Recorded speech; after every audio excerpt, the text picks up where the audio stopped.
Marc Konarev, bonjour. Bonjour. Alors vous êtes le maire de Bonneval-sur-Arc. Alors Bonneval-sur-Arc, on en parle de plus en plus ici à Val d'Isère, car il y a un projet de liaison. Il y a un projet de liaison déjà depuis de nombreuses années et aujourd'hui, il est crucial pour l'économie de Bonneval. Donc nous espérons beaucoup dans la coopération avec Val d'Isère qui a demandé à nouveau la liaison lors des compensations qui ont été demandées pour les championnats du monde à l'Elysée. Donc nous attendons beaucoup et nous espérons que enfin les hautes autorités vont nous accorder audience et vont prendre en compte notre souhait de nous relier, ce qui est à notre avis la seule solution pour sauver l'économie de notre village. Dites-moi, j'ai entendu dire que vous étiez prêt à donner en quelque sorte aux autorités un certain nombre de domaines en contrepartie justement de la possibilité de faire cette liaison, c'est vrai ? Nous sommes prêts à donner tout le reste du territoire communal pratiquement. Ça représente combien de surface ? C'est toujours les hectares qui avaient été estimés lors du premier projet, 3600. 3600 qui comprennent le cirque des évêques qui a une valeur biologique incontestée et incontestable. Contre le déclassement, soit le déclassement de l'emprise de la route du col de l'Isran, qui est une verrue, une anomalie dans le cœur d'un parc national, puisque il y a des millions de véhicules qui circulent, qui polluent à cet endroit-là, soit l'autorisation de passer cette fameuse remontée qui nous permettrait d'accéder au Pisaya, qui est, je vous le rappelle, déjà sur la commune de Bonneval et qui est exploité par la Compagnie des Alpes aujourd'hui.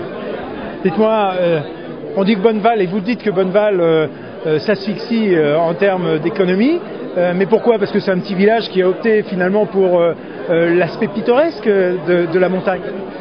Bonneval est victime de sa politique justement de préservation qui avait été initiée par Gilbert André, le pionnier du développement durable en quelque sorte. C'est lui qui avait créé le parc national, c'est lui qui avait convaincu les Bonnevalins de garder une architecture tout à fait respectueuse, un mode de développement tout à fait respectueux.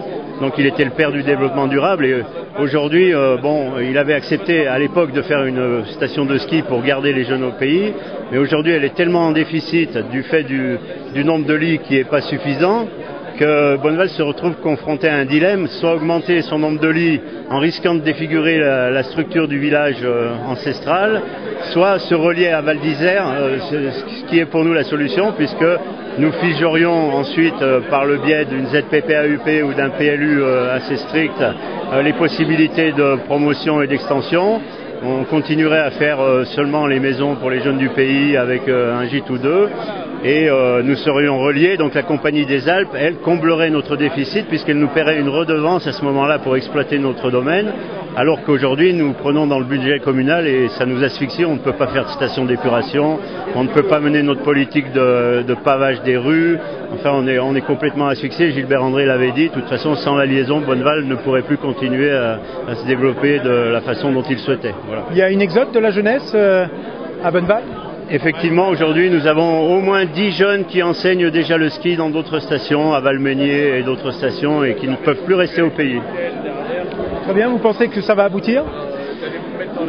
Nous pensons que nous n'avons jamais été aussi proches d'aboutir, parce que nous pensons qu'aujourd'hui, les idées évoluent.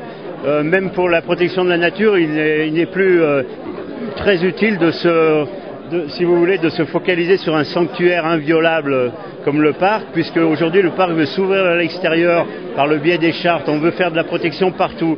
Donc nous sommes prêts à signer éventuellement une charte, mais si le parc fait preuve d'ouverture et nous laisse passer et redonne au col de l'Isran sa vocation première, qui est un point bas entre deux vallées qui favorise les échanges économiques. Le col doit redevenir à cette première vocation d'échange économique et ne doit pas être complètement gelé l'hiver. Voilà.